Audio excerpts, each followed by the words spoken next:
Bismillahirrahmanirrahim. Assalamualaikum warahmatullahi wabarakatuh. Innal hamdalillah nahmaduhu wa nasta'inuhu wa nastaghfiruh wa na'udzu billahi min shururi anfusina wa min sayyiati a'malina. Man yahdihillahu fala mudhillalah wa man yudlil fala hadiyalah. Wa asyhadu an la ilaha illallah wahdahu la syarikalah wa asyhadu anna Muhammadan 'abduhu wa rasuluh. Sallallahu alaihi wa ala alihi wa sahbihi wa man tabi'ahum bi ihsanin ila yaumil liqa'ih. Para jemaah sekalian rahimani wa rahimakumullah. Alhamdulillah,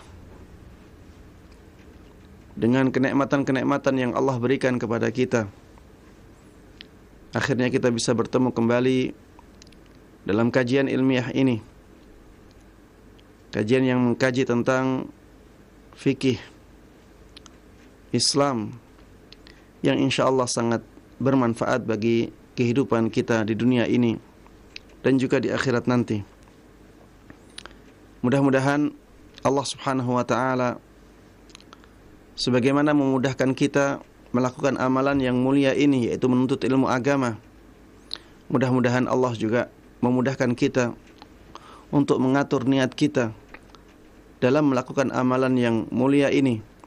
Mudah-mudahan benar-benar ikhlas hanya karena Allah Subhanahu wa ta'ala. Dan mudah-mudahan Allah Subhanahu wa ta'ala dengan keikhlasan itu memberikan kepada kita semuanya ilmu yang bermanfaat dan berkah, yang bisa menjadikan kita semuanya mulia dan bahagia, baik di dunia ini maupun di akhirat nanti. Tidak lupa salawat dan salam semoga selalu terlimpahkan kepada Nabi kita semuanya yang sangat kita cintai, yang sangat kita kagumi, yang sangat kita junjung tinggi, selalu kita taati dan kita percayai Nabi Agung Muhammad sallallahu alaihi wasallam. Begitu pula kepada seluruh keluarga beliau, seluruh sahabat beliau, dan seluruh kaum muslimin yang mengikuti beliau dan para sahabatnya dengan baik hingga hari akhir nanti. Ikhwati wa akhwati fillah, khususnya para pemirsa Roja TV dan para pendengar Radio Roja dimanapun Anda berada. Pada kesempatan kali ini kita akan membahas tentang pembatal-pembatal tayammum. Setelah sebelumnya kita sudah membahas tentang apa itu tayammum,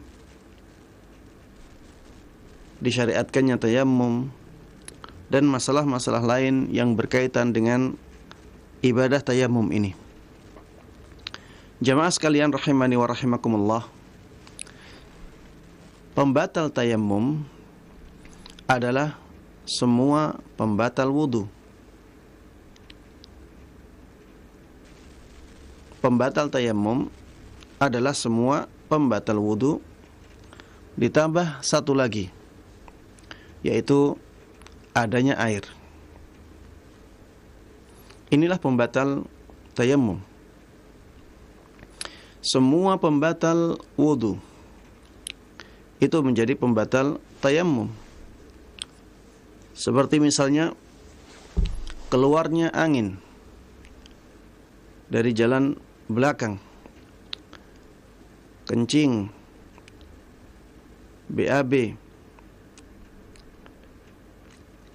kemudian keluarnya madhi, keluarnya wadi,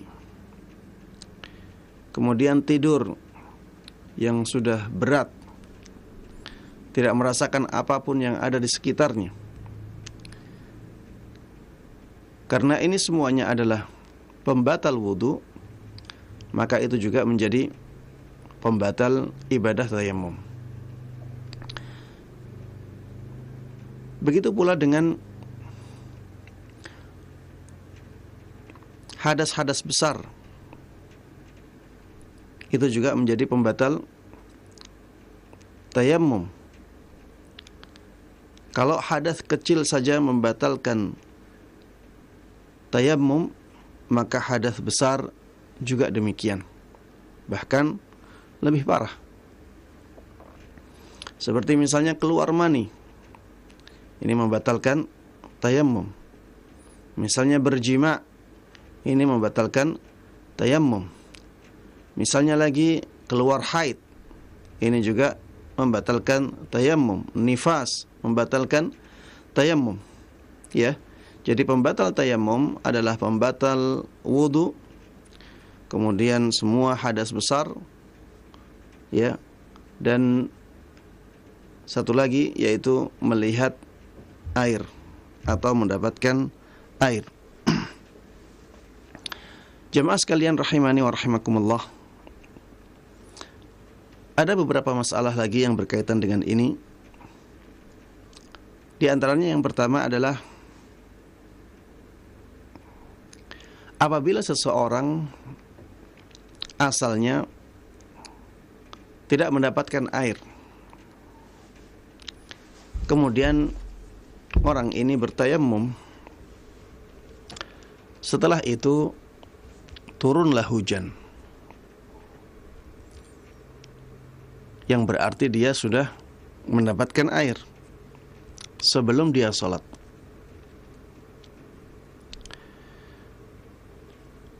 Apakah tayammumnya batal? Maka jawabannya iya, tayammumnya batal. Dan kita tadi sudah singgung, ya, termasuk di antara pembatal tayammum adalah ketika seseorang mendapatkan air. Dan hal ini telah disepakati oleh para ulama, imam besar dalam mazhab Maliki, Imam Ibn Abdul Barr radhiyallahu ta'ala anhu pernah mengatakan rahimahullah, wa ajma'al ulama ala anna man tayammama ba'da an talaba al-ma' falam yajidhu thumma wajada al-ma'a qabla dukhulihi fi as-salah anna tayammumahu batilun la yujzihi an yusalliya bihi wa annahu 'ada bihalihi qabla at-tayammum. Para ulama telah berijma', telah bersepakat bahwa orang yang sudah selesai bertayammum setelah mencari air dan dia tidak mendapatkannya, kemudian setelah itu dia mendapatkan air sebelum melakukan salatnya, maka tayammumnya batal. Maka tayammumnya batal dan dia tidak boleh salat dengan tayammumnya itu. Keadaan dia kembali seperti keadaan dia sebelum bertayammum. Intinya tayammumnya sudah tidak bisa digunakan lagi untuk bersuci. Tayammumnya menjadi batal. Makanya termasuk di antara pembatal tayammum adalah ketika seseorang mendapatkan air yang bisa dia gunakan untuk berwudu. Masalah yang berikutnya jamaah sekalian rahimani wa rahimakumullah, apabila ada seseorang selesai tayammum,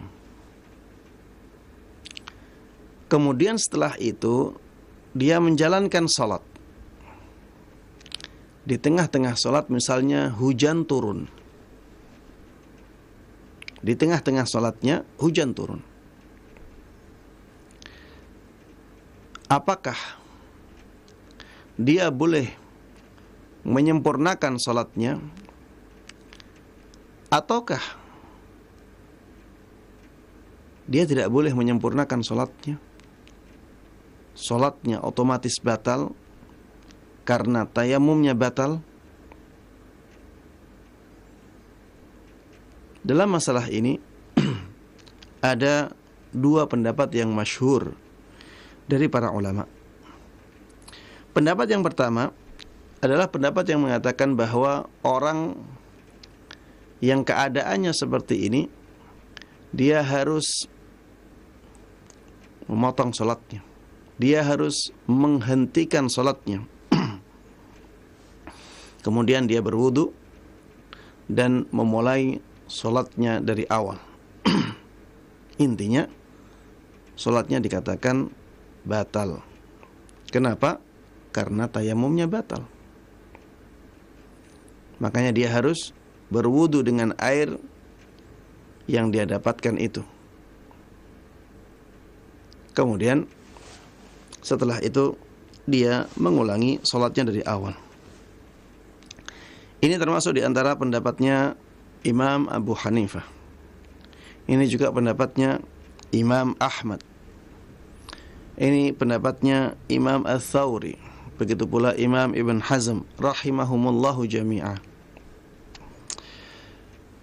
Dalil yang paling kuat dari pendapat ini adalah sabda Nabi kita Muhammad sallallahu alaihi wasallam, "As-sa'idut thayyib wudu'ul muslim wa illam yajidil ma'a 10 sinin fa idza wajadtal ma'a fa'amissahu jildak." Kata Nabi kita Muhammad sallallahu alaihi wasallam, as-sa'id yang baik adalah sarana wudunya seorang muslim. Sa'id yang baik adalah sarana wudunya seorang muslim. Walaupun dia tidak mendapatkan air selama 10 tahun. Maka apabila engkau mendapatkan air, maka basahilah kulitmu dengan air itu.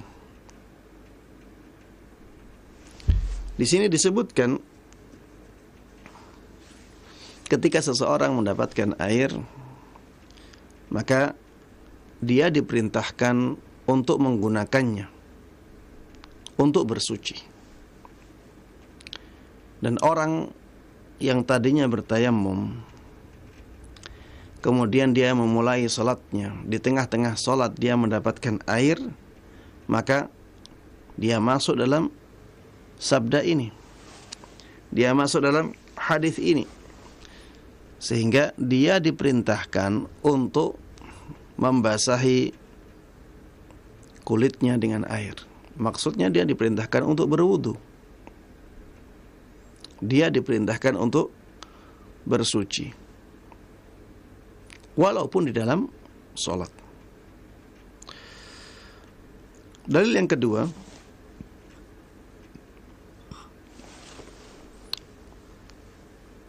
karena orang ini mampu menggunakan air. Karena orang ini mampu menggunakan air, sehingga tayamumnya menjadi batal. Sebagaimana orang yang bersuci dengan tayamum dan dia belum sholat. Ya, apa bedanya? Apa bedanya sebelum sholat dengan keadaan dia di tengah-tengah sholat? Tidak ada bedanya. Kalau batal tayamumnya di luar sholat, maka di dalam sholat pun tayamumnya batal ketika ada pembatal tayamum. Kalau misalnya ada orang berwudu, kemudian keluar angin sebelum dia sholat, wudunya batal tidak? Jawabannya iya. Taib.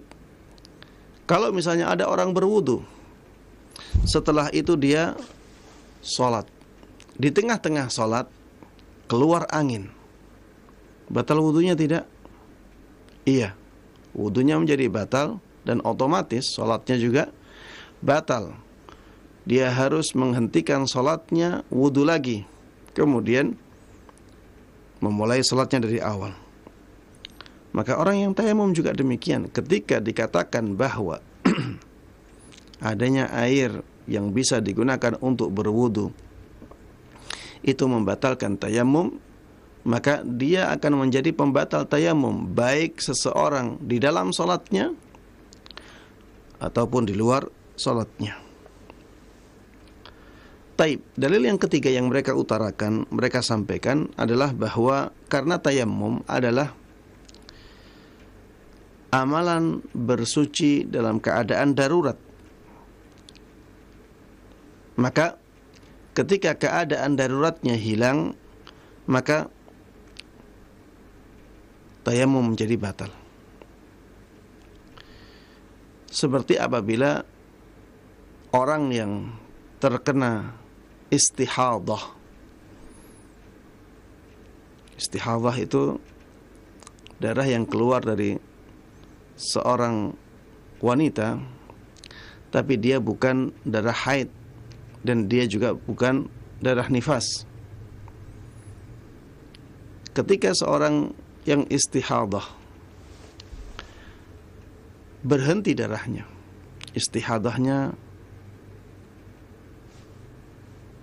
berhenti, sembuh dari istihadahnya, orang yang seperti ini ya diwajibkan untuk berwudu lagi.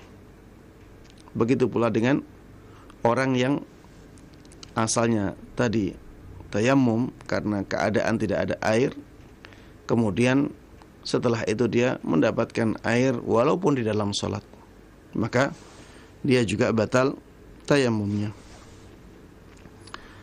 Jemaah sekalian rahimani wa rahimakumullah, ada pendapat yang kedua yang juga dipilih oleh imam-imam besar dalam masalah ini. Pendapat yang kedua adalah pendapat yang mengatakan dia dibolehkan untuk melanjutkan sholatnya sampai berakhir, sampai selesai.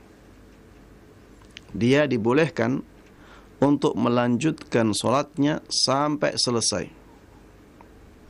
Dan pendapat ini para jemaah sekalian rahimani wa rahimakumullah dipilih oleh Imam Malik, dipilih juga oleh Imam Syafi'i, dan ini juga riwayat kedua dari pendapatnya Imam Ahmad. Ini juga dipilih oleh Imam Abu Thawr, Dawud al-Zahiri, ya, dan Ibnul Munzir rahimahumullahu jami'ah.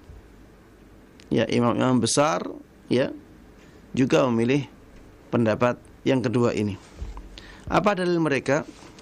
Dalil mereka adalah firman Allah Subhanahu wa taala, "Wala tubtilu a'malakum." Jangan sampai kalian membatalkan amal-amal kalian. Jangan sampai kalian membatalkan amalan kalian. Orang ini sudah memulai salatnya dengan sesuatu yang dibolehkan, dengan tayamum yang tadinya masih sah, maka dia tidak dibolehkan untuk keluar dari salatnya, untuk membatalkan salatnya. Sehingga berbeda masalahnya, berbeda keadaannya antara orang yang tayamum kemudian mendapatkan air sebelum sholat dengan orang yang tayamum kemudian dia sholat dan baru mendapatkan air di tengah-tengah dia sholat. Masalahnya berbeda. Karena ketika dia sholat, dia sudah menjalankan sebagian sholatnya, maka tidak boleh dia membatalkan sholatnya itu. Taib. Apakah dalil ini kuat para jamaah sekalian rahimani wa rahimakumullah? Jawabannya, dalil ini tidak begitu kuat apabila digunakan untuk berdalil dalam masalah ini. Kenapa demikian? Karena kalau dalil ini digunakan dalam masalah tayamum, maka harusnya dalil ini juga digunakan dalam masalah wudu. Harusnya dalil ini juga digunakan dalam masalah wudu. Karena tayamum itu tidak lebih kuat daripada wudu. Kalau tayamum tidak bisa membatalkan, kalau dalam masalah tayamum adanya air atau terjadinya pembatal tayamum di dalam sholat, tidak membatalkan tayamum, maka harusnya dalam masalah ibadah wudu juga demikian. Tapi ternyata dalam ibadah wudu tidak demikian.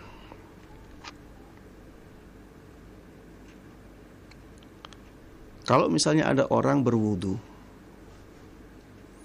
kemudian dia memulai sholatnya, setelah itu keluar angin di tengah-tengah dia sholat, apakah kita akan katakan wala tubtilu a'malakum? Apakah kita katakan jangan batalkan sholat itu? Karena firman Allah Subhanahu wa taala, wala tubtilu a'malakum, janganlah kalian membatalkan amalan-amalan kalian. Jawabannya tidak. Kenapa demikian? Karena memang sholat tersebut dianggap batal, karena wudunya batal. Sama dengan kasus orang yang bertayamum, kemudian dia memulai sholatnya dengan tayamum itu. Di tengah-tengah sholat ada air, dia bisa menggunakan air tersebut untuk berwudu. Di sini terjadi pembatal tayamum. Ketika tayamumnya batal, maka otomatis harusnya sholatnya batal. Jemaah sekalian rahimani wa rahimakumullah.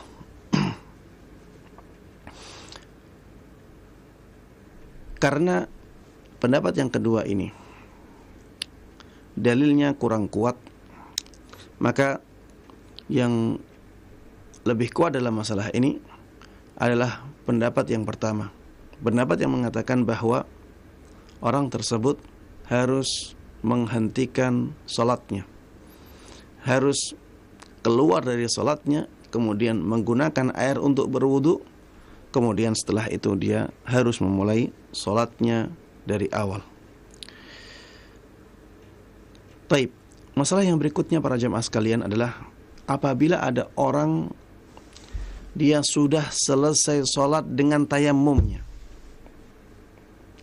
setelah sholat turun hujan misalnya, ya, intinya setelah sholat dia bisa mendapatkan air dan waktunya masih tersisa. Seperti misalnya sholat zuhur, kita misalkan ya, masuknya jam 12 siang dan berakhir jam 3 sore.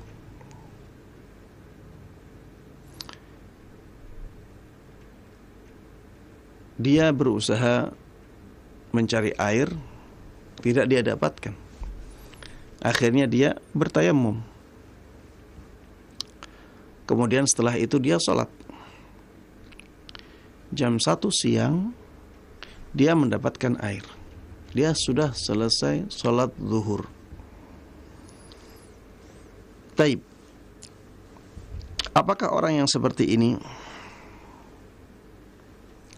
diwajibkan untuk mengulangi sholatnya, ataukah cukup dengan sholat yang sudah dia kerjakan? Jemaah sekalian rahimani wa rahimakumullah, ada dua pendapat dalam masalah ini. Ada yang mengatakan dia harus mengulang sholatnya. Pendapat ini dipilih oleh Imam Abu Hanifah dan Imam Syafi'i rahimahumallahu jami'ah. Pendapat yang kedua adalah pendapat yang mengatakan dia tidak wajib untuk mengulangi sholatnya. Pendapat ini dipilih oleh Imam Malik, dipilih oleh Imam Al-Thawri, Imam Al-Auza'i, Imam Al-Muzani, Imam At-Tahawi, Imam Ahmad dalam salah satu riwayatnya. Begitu pula dipilih oleh Imam Ibn Hazm rahimahumullahu jami'ah. Mana pendapat yang lebih kuat dalam masalah ini? Kita katakan pendapat yang lebih kuat adalah pendapat yang mengatakan dia tidak wajib untuk mengulangi sholatnya. Kenapa?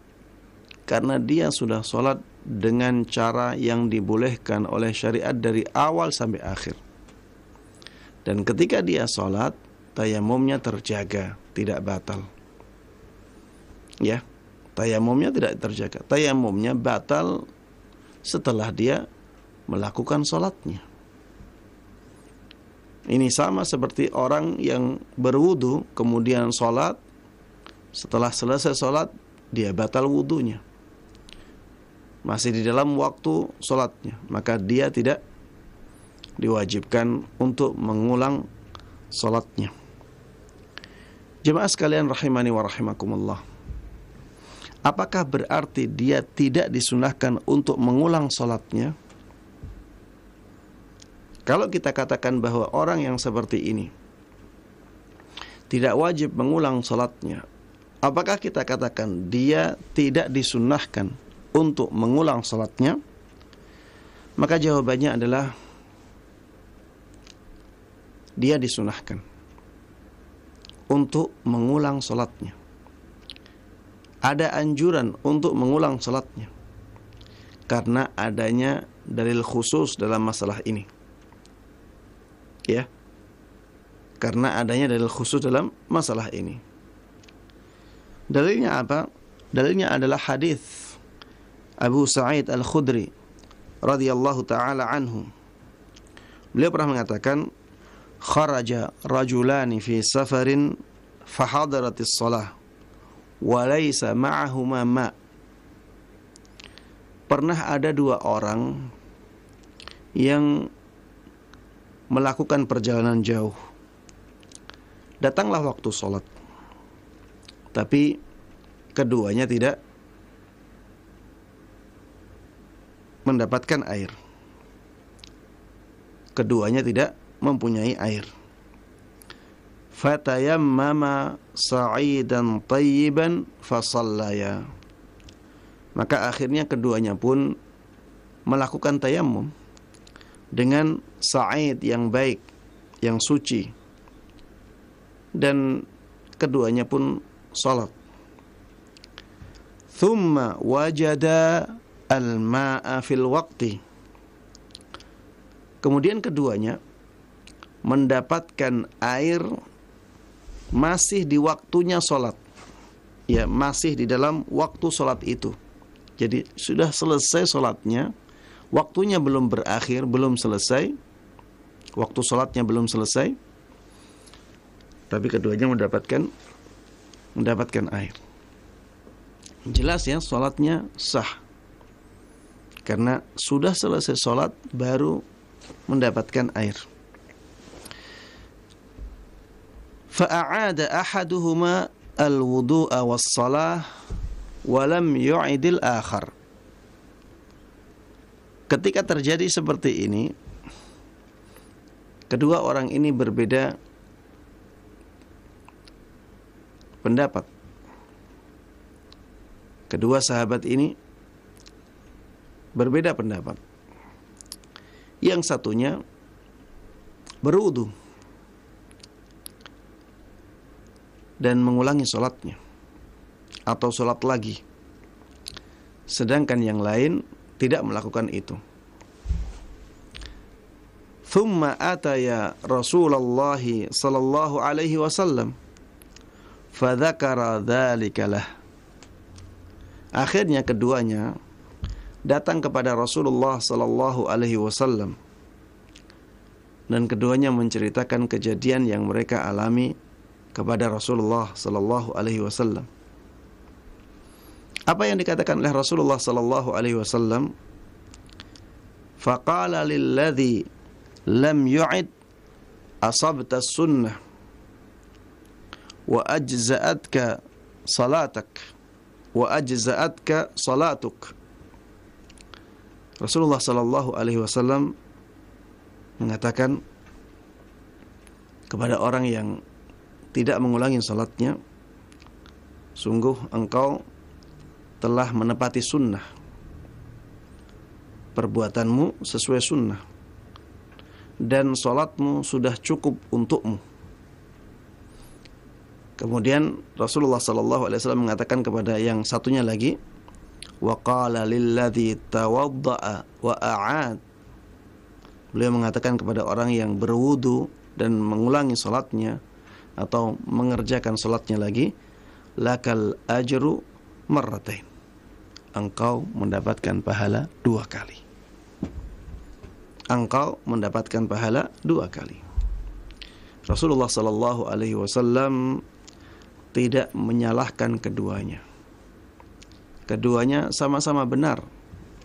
Namun yang mengulangi salatnya mendapatkan pahala lebih besar, mendapatkan pahala lebih banyak. Sehingga kalau misalnya ada orang yang tayammum kemudian sholat sampai selesai sholat, setelah itu dia mendapatkan air, kalau dia ingin mendapatkan pahala yang lebih besar, mendapatkan pahala yang lebih banyak, maka silahkan dia berwudu kemudian sholat lagi. Dan ini menunjukkan bahwa ini lebih baik, ya, karena Rasulullah sallallahu alaihi wasallam mengatakan lakal ajru marratain, bagi engkau pahala 2 kali.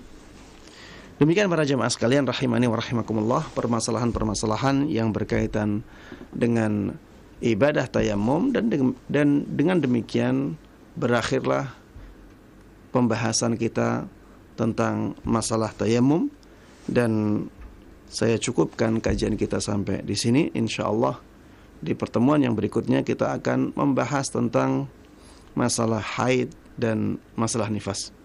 Wallahu taala a'lam. Wa sallallahu wa sallama wa baraka ala nabiyyina Muhammadin wa ala alihi wa sahbihi wa man tabi'ahum bi ihsanin ila yaumiddin. Walhamdulillahi rabbil alamin. Nah, jazakallahu khairan wa barakallahu fikum Ustaz atas penyampaian materi yang sangat bermanfaat di kesempatan ini berkaitan dengan pembatal-pembatal tayamum. Ikhwata Islam wa jazakumullah, silakan bagi Anda yang ingin bertanya. Baik, untuk pertanyaan pertama kita awali dari pesan singkat yang sudah masuk di kesempatan ini dari Pak Ridwanudib di Bandung. Assalamualaikum warahmatullahi wabarakatuh. Ustadz, mohon dijelaskan cara berwudu menggunakan air yang sangat sedikit karena lumpuh di atas kasur. Jazakallahu khairan. Baik, jemaah sekalian rahimani wa rahimakumullah. Apabila ingin berwudu dengan air yang sangat sedikit, ya, kita bisa menggunakan spray, ya, kita bisa menggunakan semprotan air. Semprotan air tersebut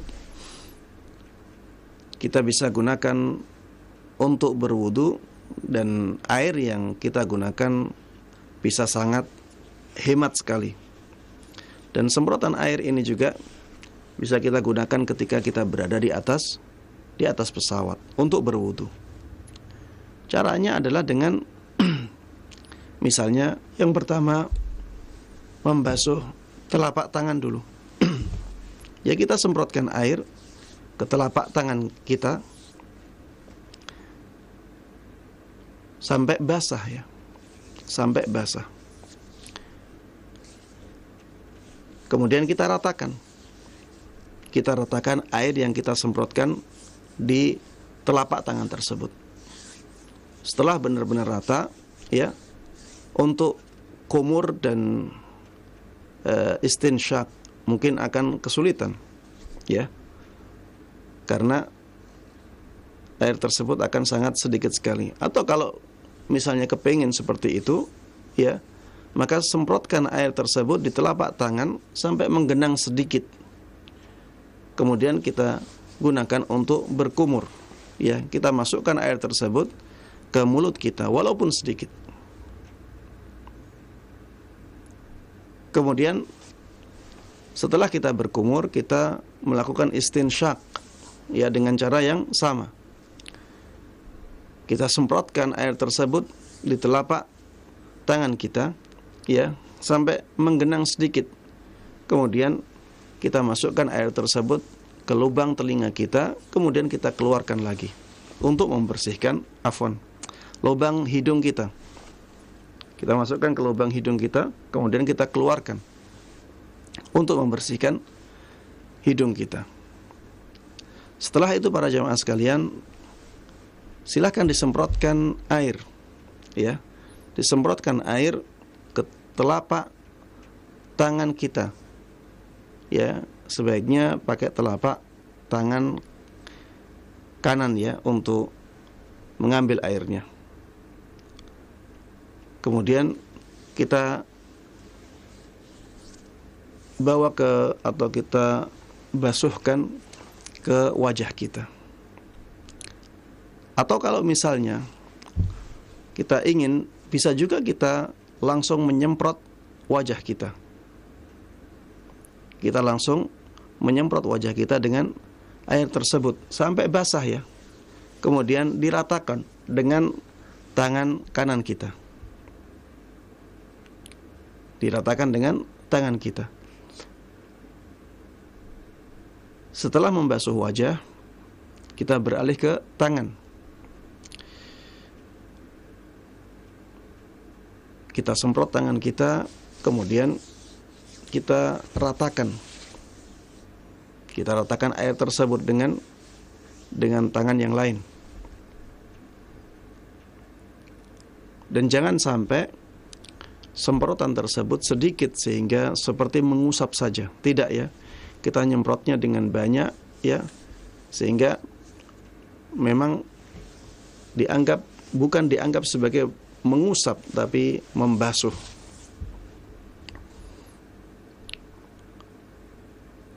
Kemudian setelah itu tangan kiri kita juga demikian, kita semprot dengan air yang sampai membasahi tangan kita, kemudian kita ratakan dengan tangan yang lain.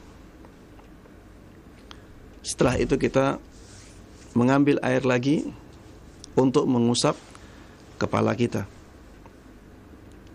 Dari awal kepala sampai akhir kepala, kemudian kita kembalikan ya dari belakang ke depan.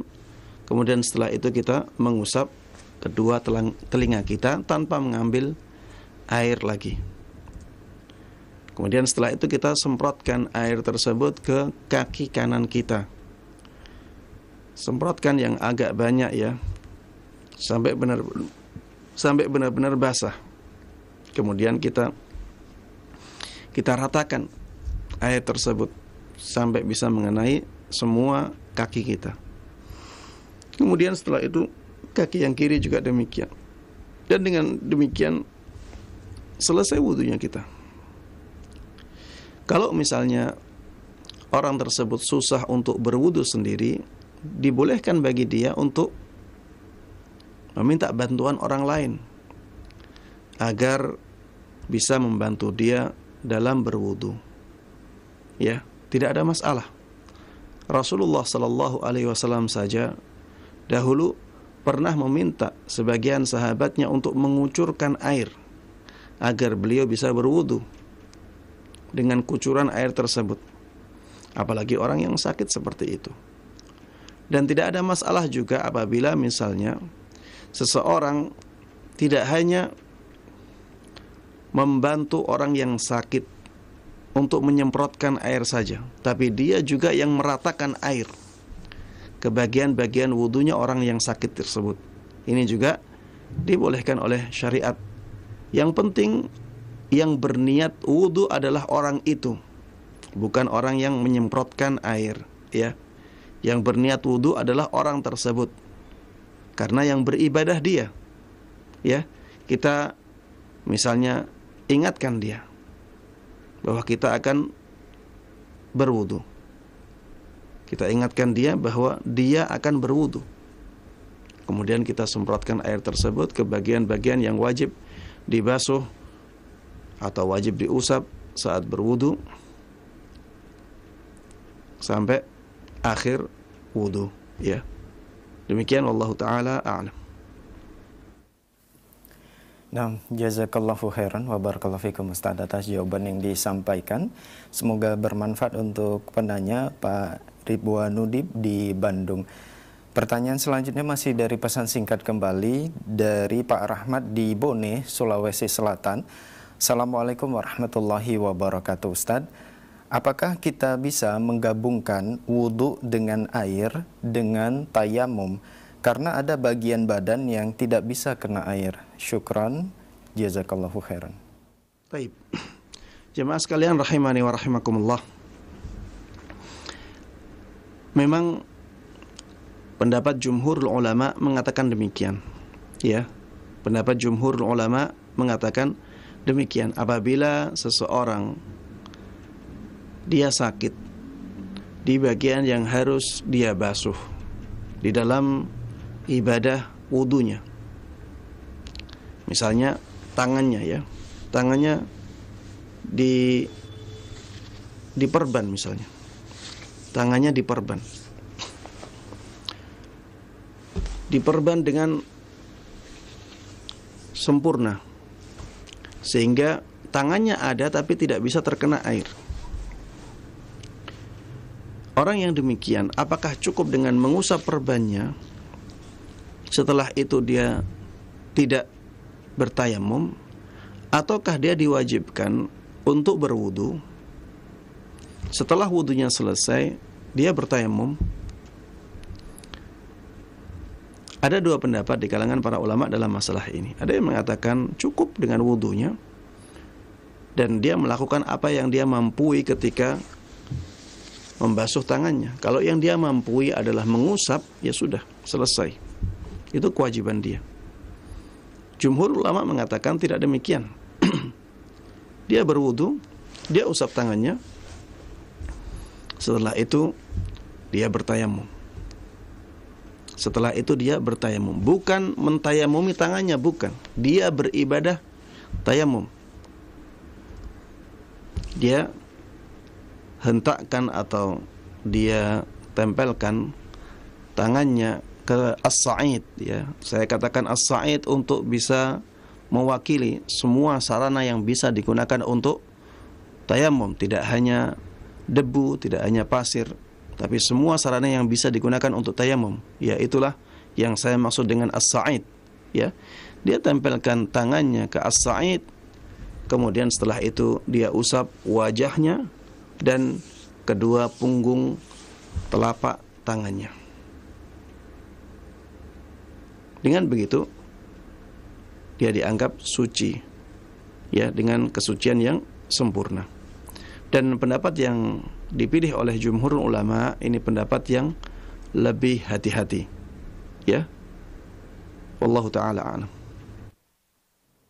Nah, jazakallahu khairan wa barakallahu fikum Ustaz atas jawaban yang disampaikan. Semoga bermanfaat untuk penanya Pak Rahmat yang berada di Bone, Sulawesi Selatan.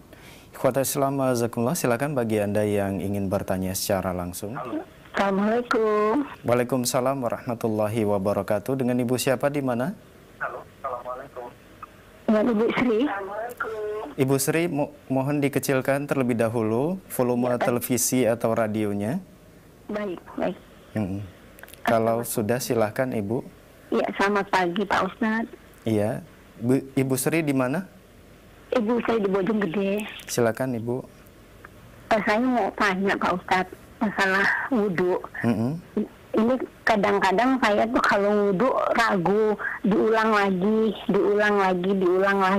Yeah. Itu kenapa ya? Padahal kayaknya ada sesuatu yang kadang-kadang saya kurang sempurna, kayak kurang benar.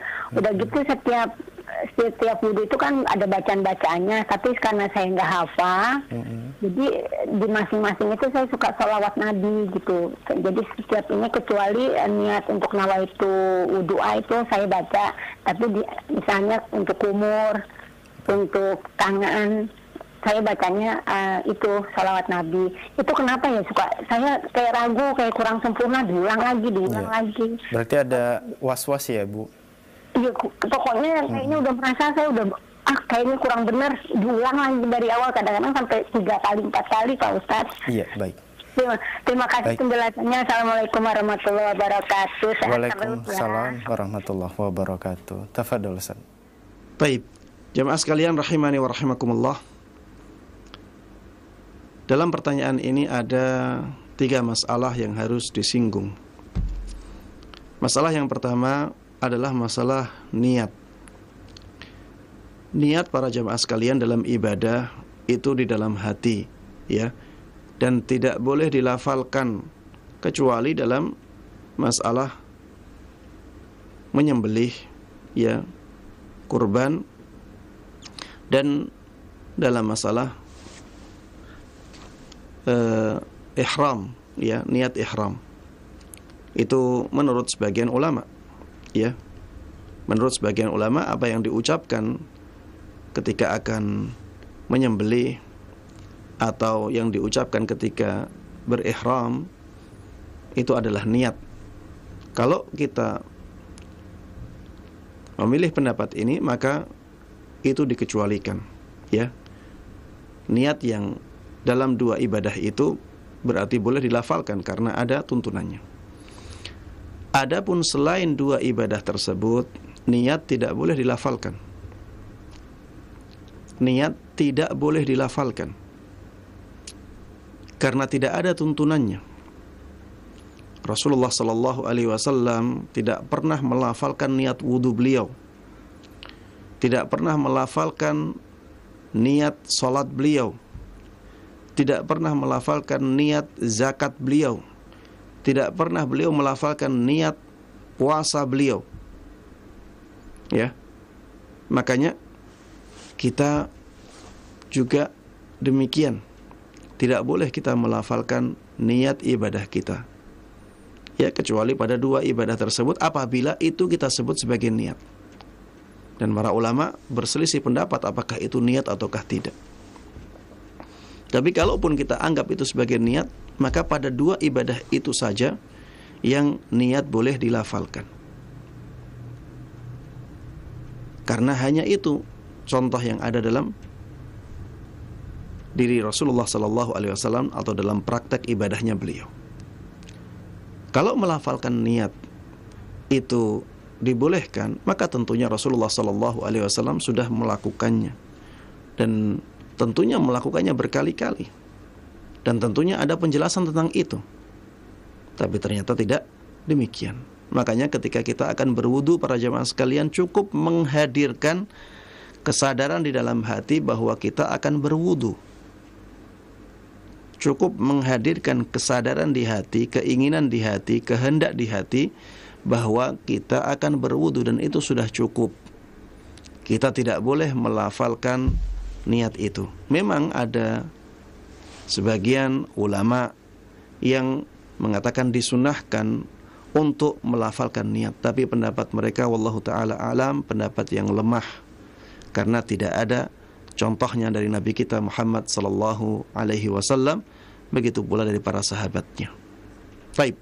Masalah yang kedua para jamaah sekalian rahimani wa rahimakumullah yang ada dalam pertanyaan ini, bahwa disebutkan tadi di setiap anggota badan wudu yang wajib dibasuh atau diusap ada doa-doa khusus.